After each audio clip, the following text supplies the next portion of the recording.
رسول اللہ صلی اللہ علیہ وسلم نے اگلے اس انسان کو توبہ کی خوشخبری دی. پہلے ایک قصہ بیان کیا، فرمایا لوگوں ایک وقت آنے والا ہے اختلافاً و فرقہ، اختلافات ہوں گے معاشرے میں، تفرقے بازی ہوگی.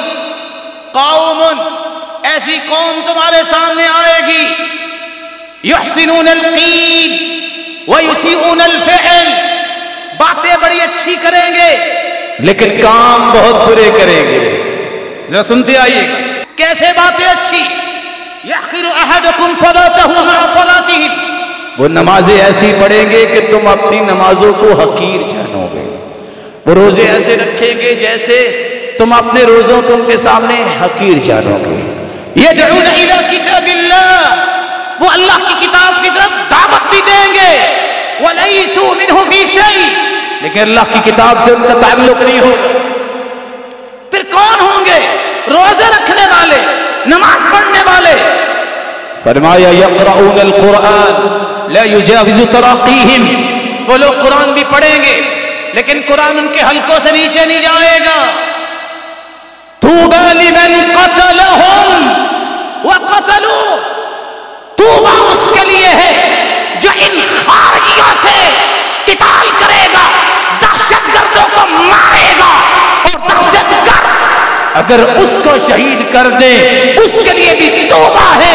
اللہ کے رسول ان کی کوئی نشانی بیان کیجئے.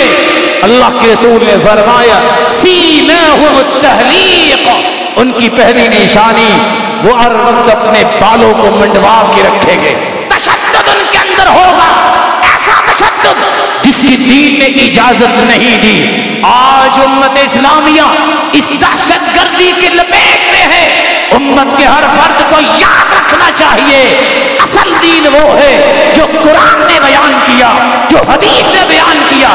یہ خارجی، یہ دہشت گرد، یہ اللہ کے رسول کے فرمان کی روشنی میں قابل قتل ہے جو ان کو مارتا ہے، اور اگر اس کے ہاتھوں شہید ہو جائے ان دونوں کے لیے توبہ ہے.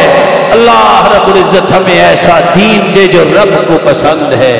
بھلا یہ بھی دین ہے چڑیا کو ذبح کرنے سے تو شریعت منع کرے، اور بیت اللہ کا اشارہ کر کے اللہ کے رسول کہیں مومن کا خون جو ہے اور مومن کی عزت جو ہے، مومن کا مال، تین چیزیں حرام ہیں.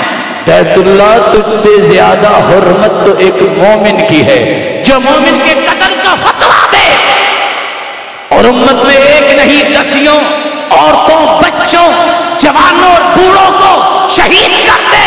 یہ خارجی، یہ دہشت گرد جو ان کو مارتا ہے اور جن کے ہاتھوں شہید ہوتا ہے ان کے لیے توبہ ہے.